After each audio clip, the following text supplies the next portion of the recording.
Welcome, Kyle. I'm very honored that you're here to share your story surrounding sobriety and what that journey looks like for you. I'm excited that you're here because we're learning and connecting with people. It's a great way for people to share their story in this space and find a connection. Whereabouts are you located? I'm in Southwest Washington in the Pacific Oh, Northwest. okay. So you're not actually that far from me because I'm in British Columbia, but you're not originally from the Pacific Northwest? No, I'm originally from Kentucky. I spent Okay. the first 35 years of my life in Kentucky, just right across the Tennessee border, about 60 miles north of Nashville.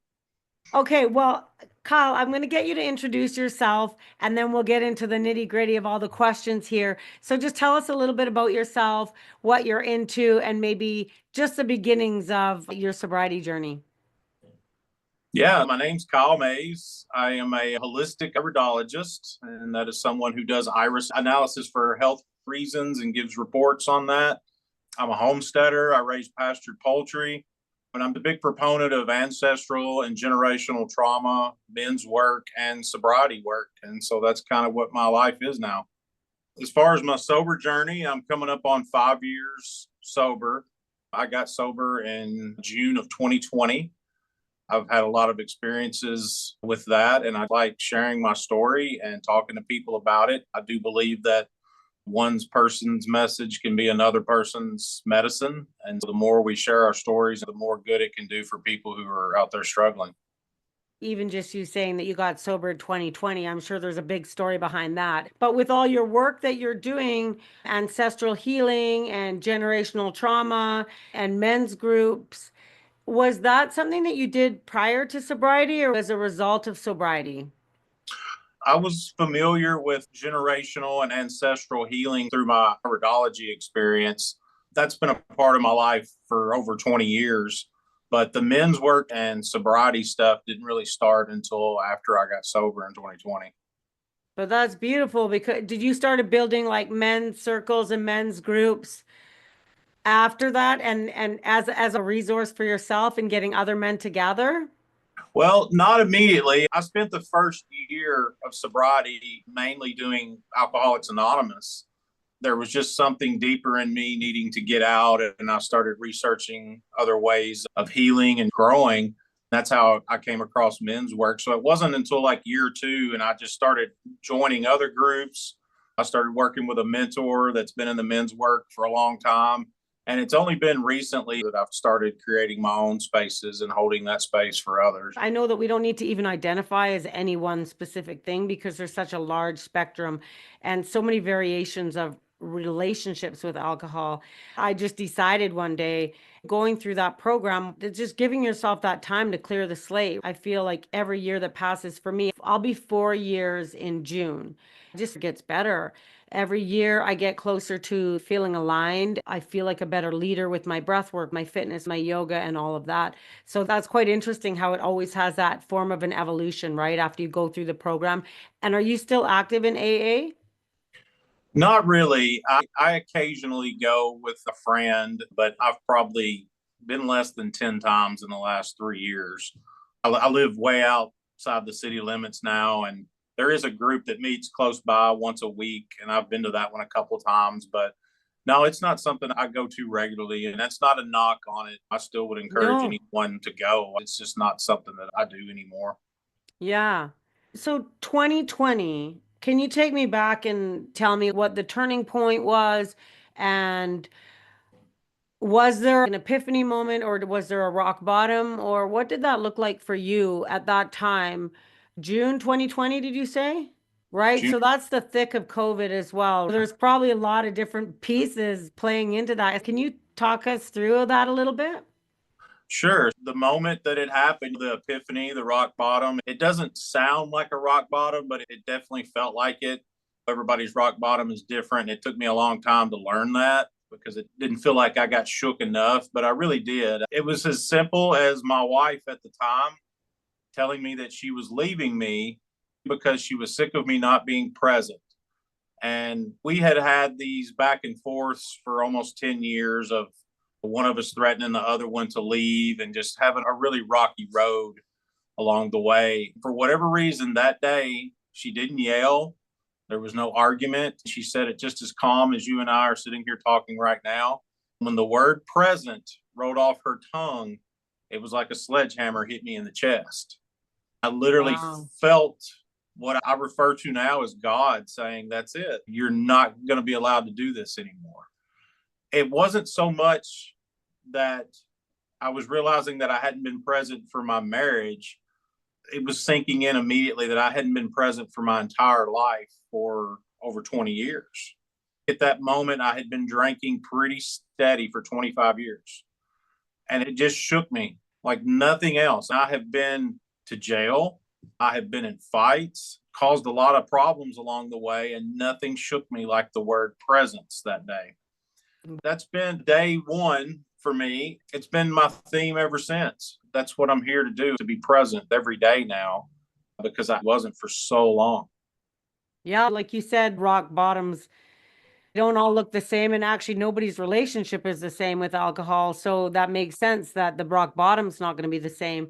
But that, like you said, having been to jail, having been in fights, having these other disrupting moments, but her being calm enough to deliver that to you in that way, and you be able to look inward and say, wow. But that's the when you're ready thing too. And look at what you're doing with your work and how you're connecting with others, like you said, about being present in conversations and running men's groups and the ancestral healing. All of it is based around presence. So it almost led you deeper into those things, I'm sure. Yeah, absolutely. I was very frustrated with what was going on in the world, like other people were. I've been able to reflect back and realize that 2020 was the awakening I needed on so many levels. The lockdown measures and all that made me tap in deeper to my iridology, which was just a hobby at the time. And being Mm-hmm. like, if I had my own business, I wouldn't be having to worry about so much on what's going on and I could just Yeah. focus on me. It took a couple more years to really get that moving in that direction. But, getting sober, I don't by any means want it to come off like this was easy just because I had my rock bottom. I was scared to death. I was Yeah. going to do. I felt like the world was falling apart. For the first week, I didn't know what to do to make sure that I didn't drink, because the first goal was I got to fix all of this now. I was going to try to save my marriage. And I had a friend call me. I did an Instagram post. The reason I did that was it was a way of me trying to hold myself accountable. So I did this post of taking a selfie of myself. I was as scared and depressed as I've ever been in my life. And I just posted a selfie of me being real. And I admitted to the world that I was an alcoholic. There were some people that knew I drank, but didn't know how bad it was. And then, of course, there's the crowd that was like, yep, seen that one coming. But it was Yeah. just this way of saying, okay, I'm admitting this now, because my current job was a food cooperative and I was able to buy alcohol when I got off work. Part of it was to make that be known, because some of my coworkers followed me on Instagram, to know that if I go to the beer section and check out, I want to feel that uncomfortable feeling of them being like, I thought you were quitting. Are you sure you want to do this? There were many reasons to put it out there. And that's without me even knowing that some of the first steps of AA are to admit your faults and surrender to God and make amends. I started doing all that in the first week without even knowing. It just felt natural to make sure I did that. And I had a friend that I hadn't spoke to in over 10 years that called me after that Instagram post. He was like, it sounds like you're struggling. He's like, have you ever been to AA? And I was like, man, I went to a meeting a long time ago. I was like, I don't know. And he was just like, well, I just want you to consider doing it for a couple weeks. If you hate it, and after a couple weeks and you think that it's better for you to go back out there and start drinking, you've saved up some money and you should be able to have a really good time. He's like, Yeah. just give it a couple weeks and see what happens. I had no idea how difficult that was going to be in June of 2020. I could not find a meeting. I was frustrated with things going on during COVID, was that I could have walked in any beer or liquor store at any Oh, moment and bought all the alcohol I wanted, but I couldn't find a circle to sit in to get help. There was Zoom meetings available, but that was it. There was no meeting in person, and it's different to me. I don't know that I could have got the help I needed by just sitting on a Zoom meeting with multiple faces on a screen, it would have felt so different. I And found a you were group. Huh? and you were new to it. Like I Oh think yeah. probably if somebody was existing already in that and they knew some of the other people and the format of meetings, then probably, but when you're brand new to it, that's another obstacle and you Yeah. overcame that. Well, I finally got someone on the phone that was like, hey, it's not really being heavily advertised, but he said, we're meeting every day at noon in this park. And he's like, be there tomorrow. I found out that that group used to meet in the basement of a church. They had two people with over 5 years of sobriety relapse Oh. once the meetings were shut down, and they had another person commit suicide. And Oh when my that person goodness. commits suicide, they said, "That's it. We're not doing the Zoom anymore. We're going to meet in person, no matter what anybody says." He said that if the cops show up, the cops show up. But he said we can't keep losing people like this. This is insane. There's thankfulness that they're there, but it's heartbreaking to know how I was able to end up in an in-person circle was due to two people breaking their sobriety and one of them killing themselves. That's what angered me. I was already in a place of what's going on is not right. Then when you see like every day you drive by a liquor store and I'm like, I could go in there and just unravel my entire life right now, but I can't sit in a space to get help for it.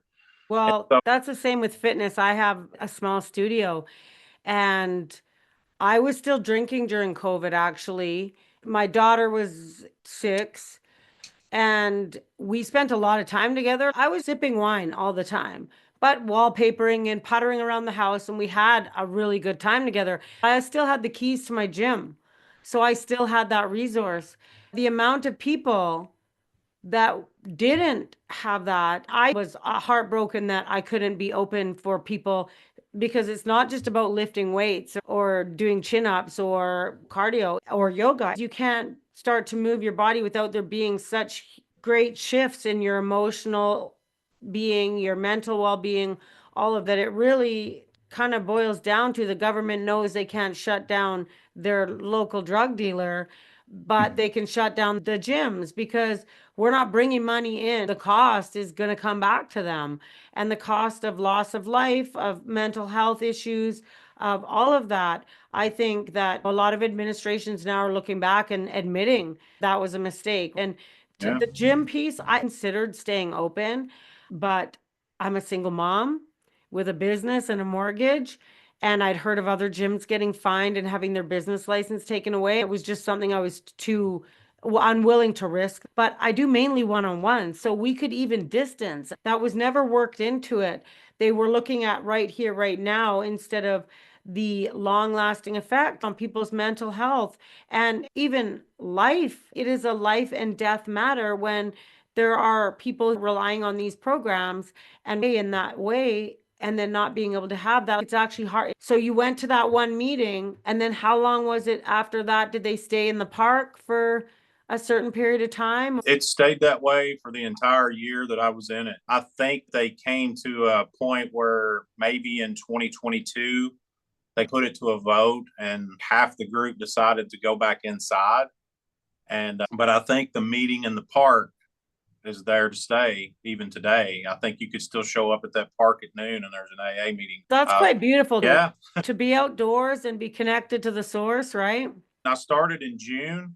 We did it all through the winter. It didn't matter if it was raining. Meeting in the park at noon happened every day, no matter what. Even that aspect we're talking about, how easy it was to walk in a liquor store, it was shocking quickly. Places that, were kind of more on a conservative side when it came to regulations on alcohol started allowing it to be picked up and delivered from restaurants. You could have alcohol dropped off at your door. I remember thinking, we are really about to drink and drug ourselves. Like, COVID isn't even the issue at this point. We're about to just drink and drug ourselves to death and fast food delivery ourselves to death. The most unhealthiest practices were being allowed, but getting help for any of it was suppressed. It was a whirlwind of all these emotions. And then, like, everything that I had ever, like the things we're talking about right now, anytime that would have got me worked up or emotional, I would have just turned to the bottle to deal with it most of my Yeah. life. I was having to feel into all that stuff, the anger, the frustration, the sadness, I'd never felt it before. I'd never had my heart broken sober before. I stayed in AA for a year, but I fought to save my marriage for 7 months.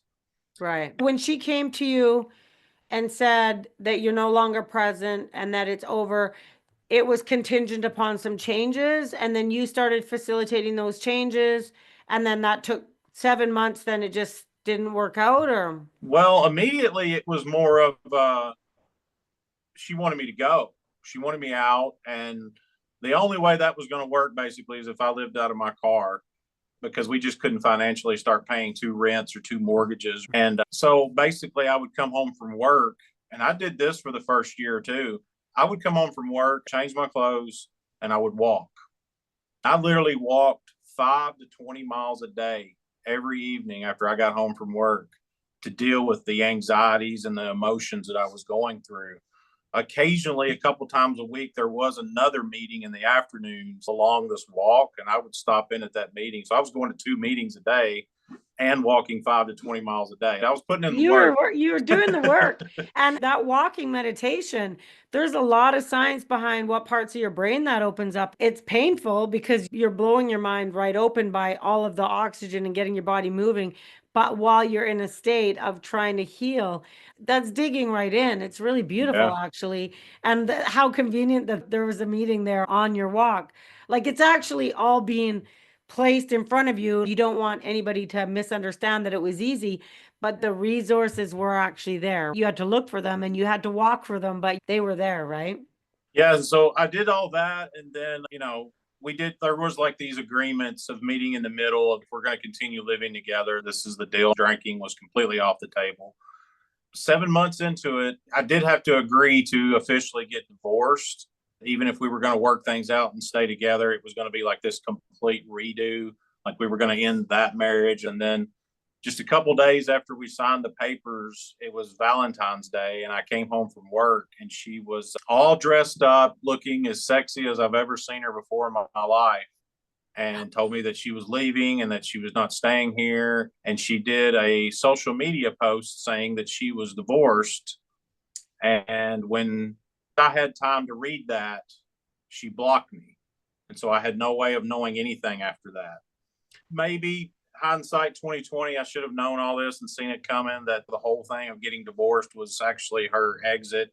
But I was clinging to everything possible. I needed to fix everything that I had messed up for my entire life. I was warned the first week of AA by a bunch of older guys that had been in it for years that we can help you get sober, but we cannot save your marriage. So do not come in here under the assumption that we're going to save your marriage. None of this stuff is going to save your marriage. And I just kind of ignored it. I was like, no, that's why I'm here. And so she left. I'm home alone. Our daughter, who was a senior in high school, was not home that night and was staying at a friend's house as well. And all of a sudden, these doors shut and I'm all alone. And I called a person from AA that was in that circle and was just like, oh my God, like this is what's happening. What do I do?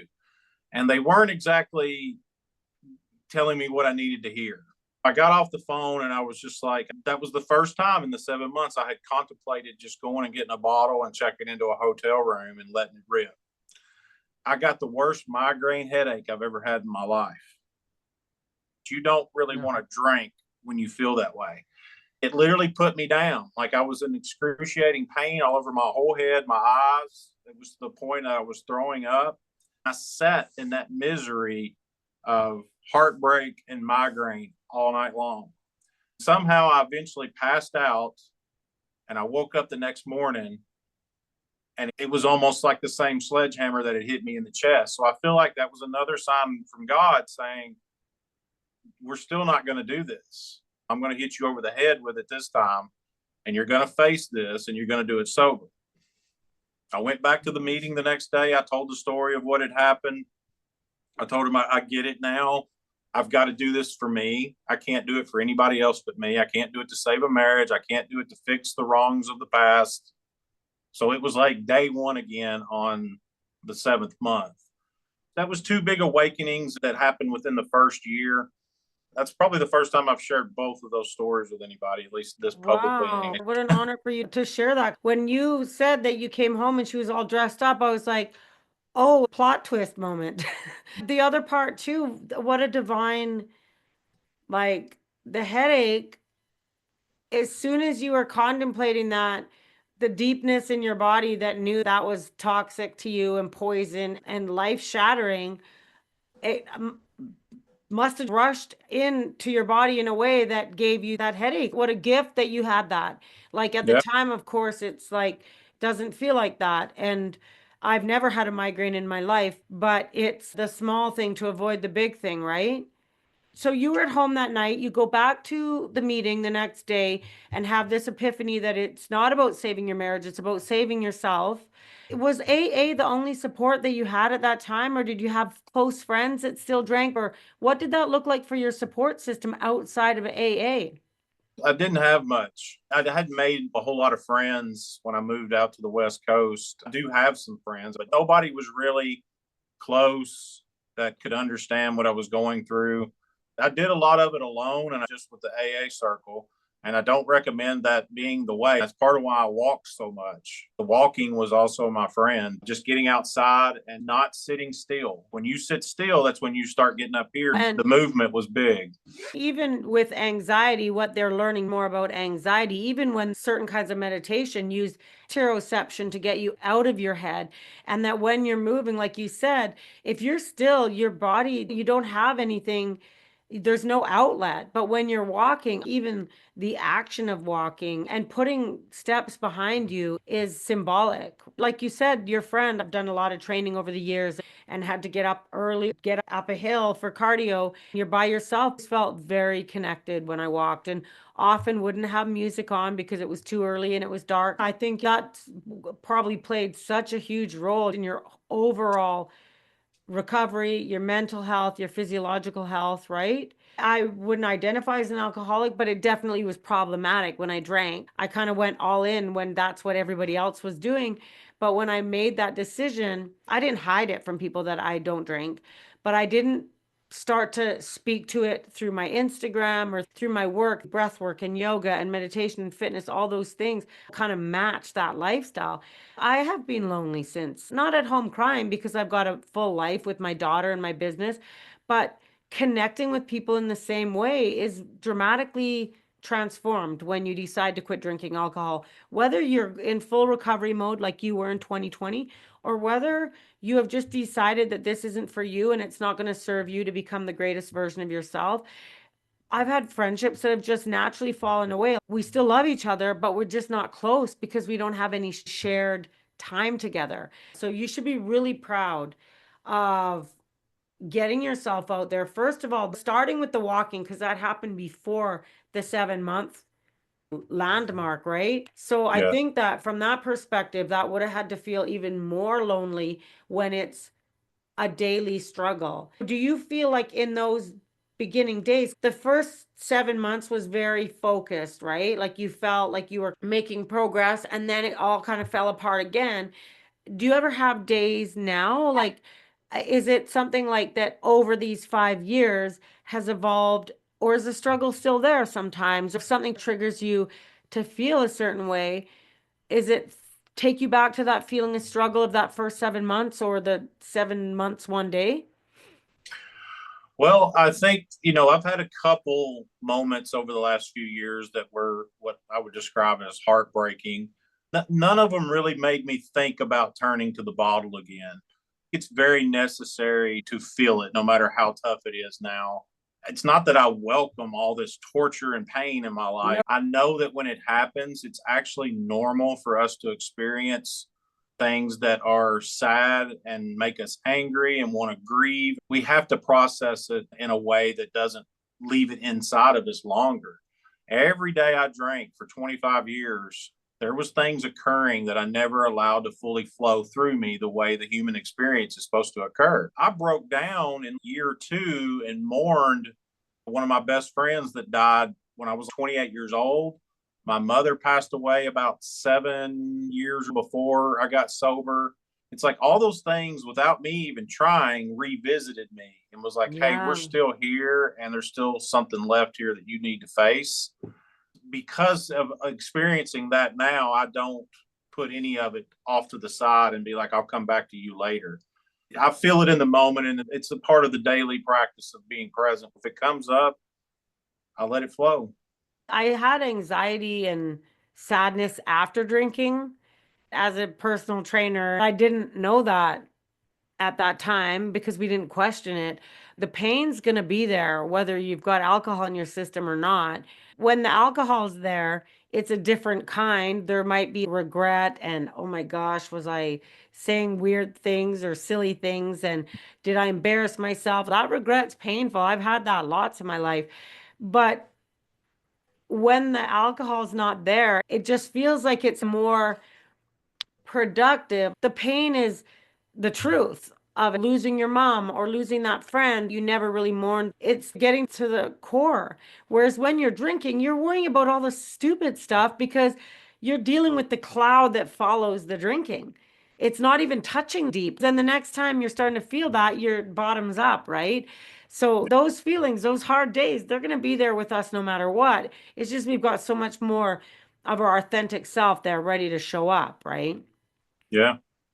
Now, when you say that you've gone back to any of those meetings, do you find yourself seeing new people coming into that space the odd time you've gone back and look at it and go, wow, feel proud of how far you've come with your recovery? Still, like all this stuff is coming up and you're grieving these things and grieving a divorce, like that would have had to be like the 7 months and one day. That would have been a long journey from there too, right? So do you see that now and look how amazing you pulled everything into this heartfelt space to live an alcohol-free life and you see other people in that space and go, I know how far I've come because you can see where you used to be?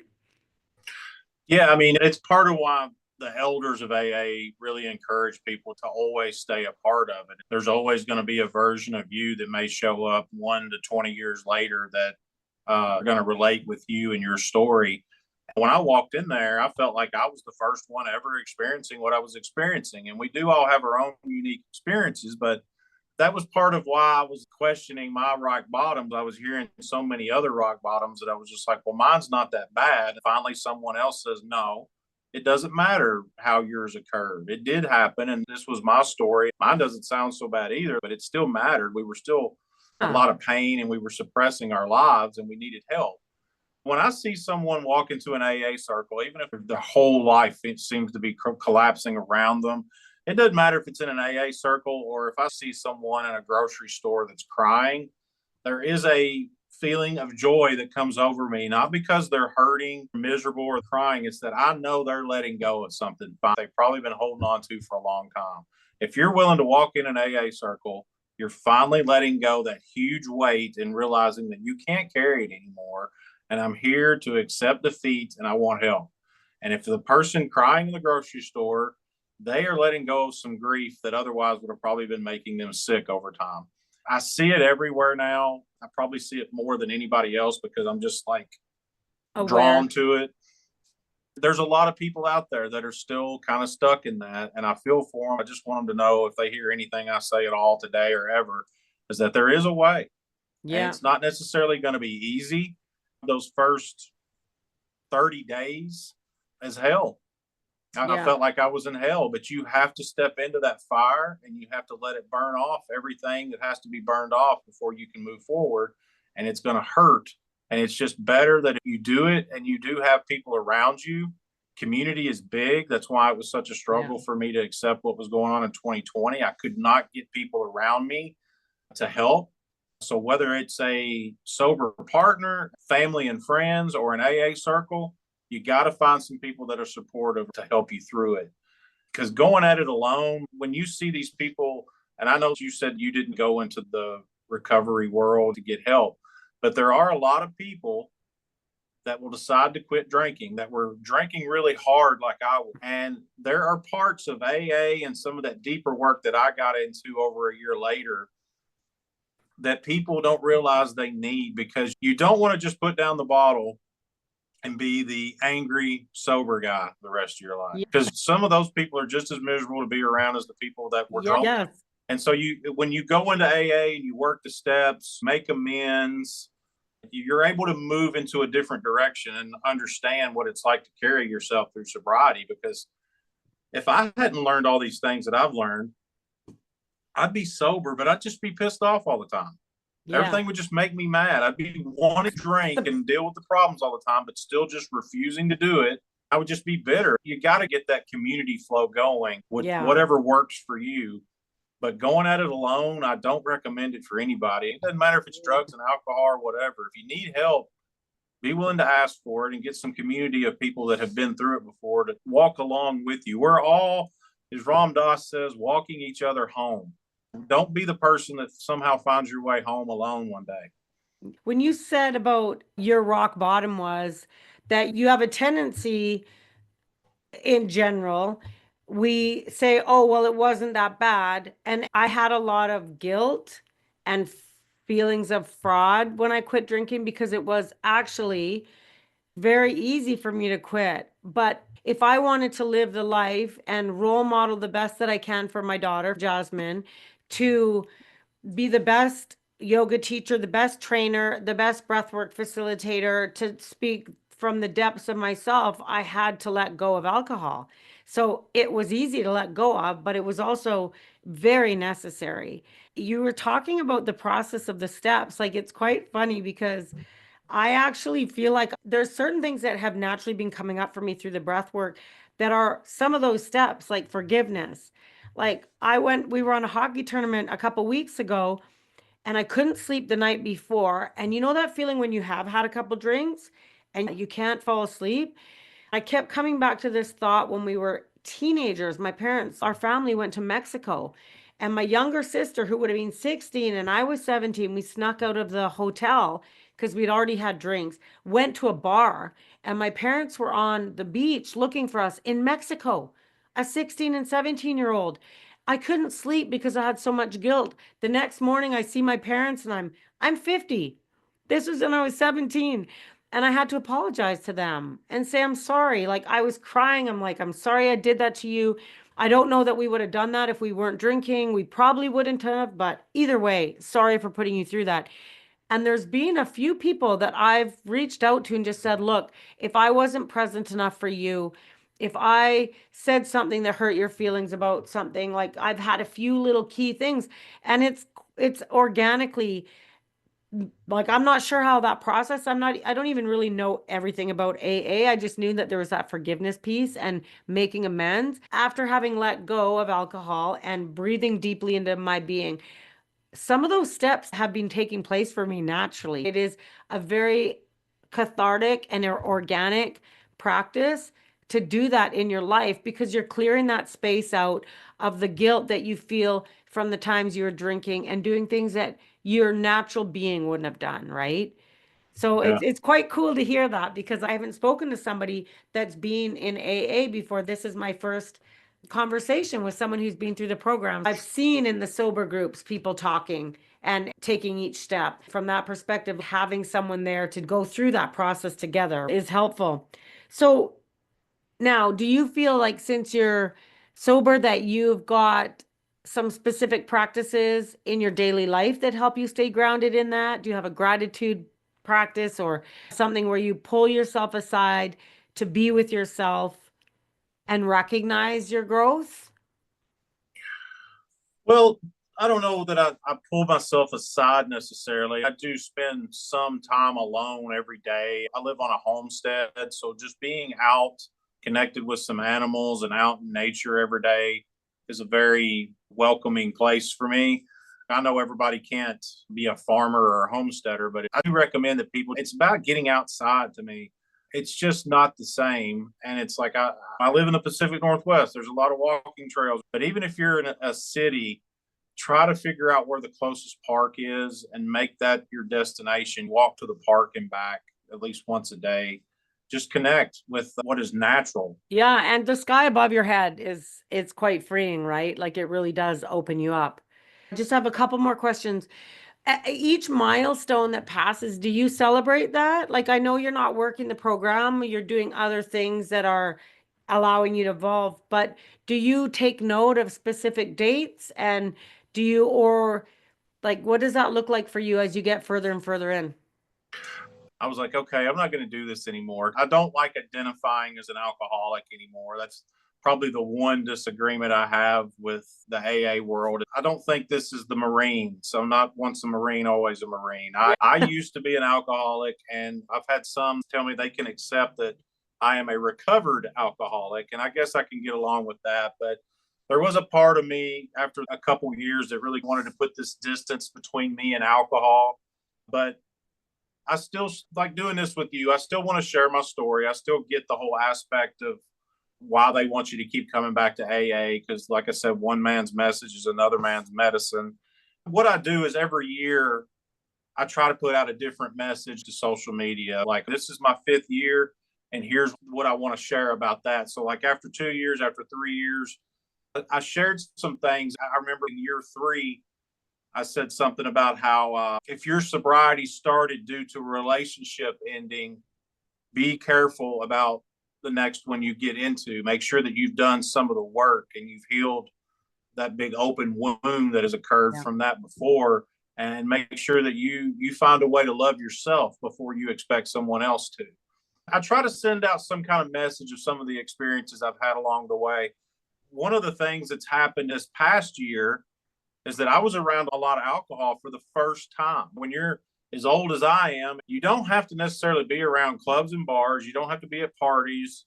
I even went to my first rock concert. I wondered when I got sober if I would enjoy sports and rock and roll and all this stuff, or did I just do it because of the drugs and alcohol?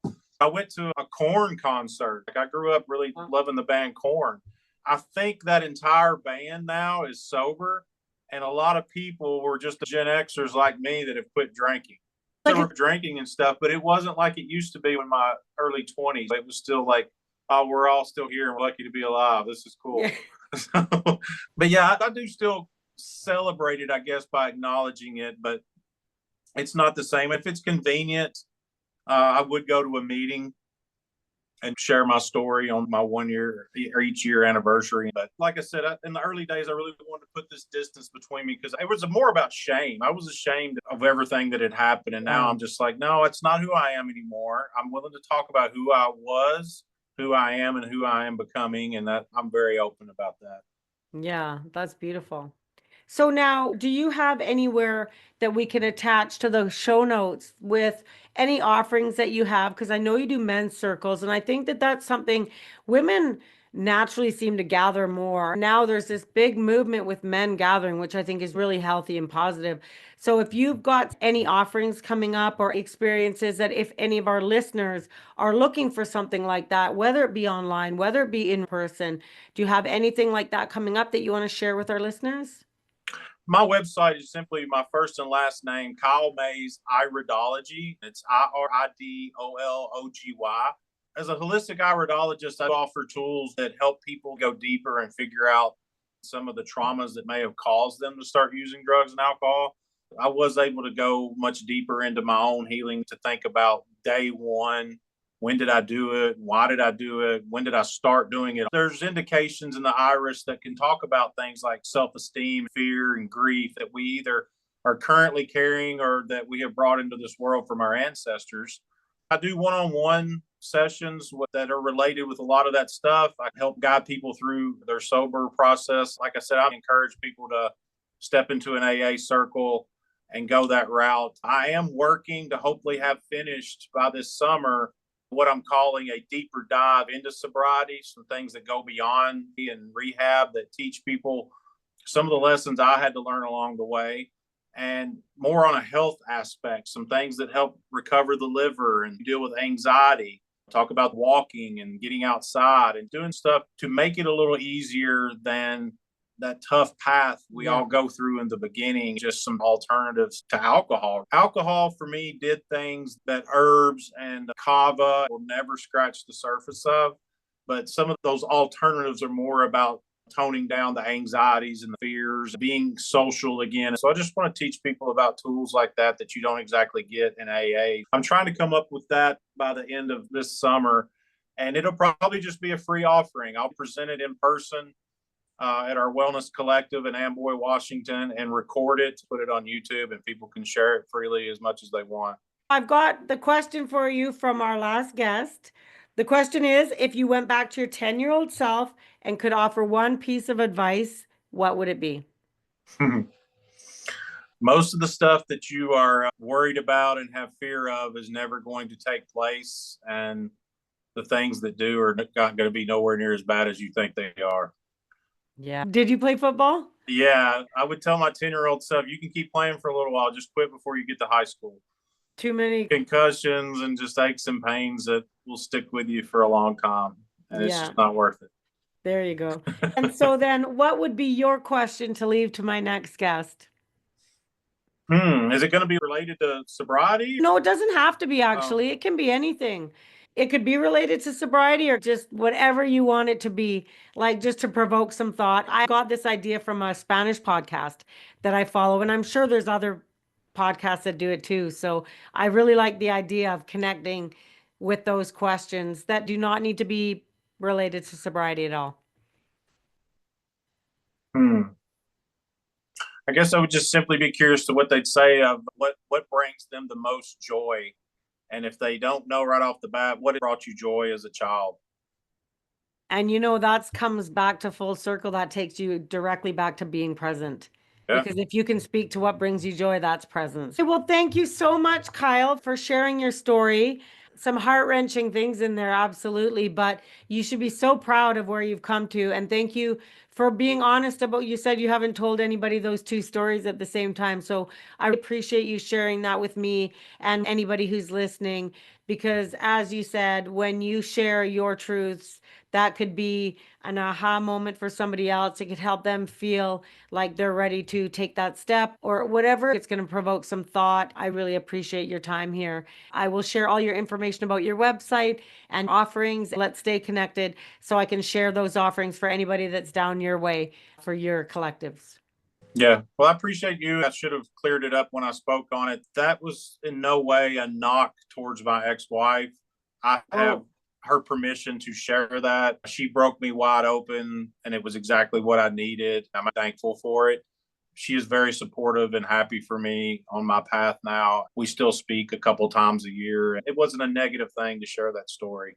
The focus is your transformation and your healing. She was living her life too, right? She had to create those boundaries. So it didn't come across. I think that's really beautiful that you added that on there because that's honoring her as well and what her journey's been with you. Yes. Thank you so much, Kyle. And I'm happy we're connected now. Thank you so much for sharing your story. Thank you. Okay. Bye.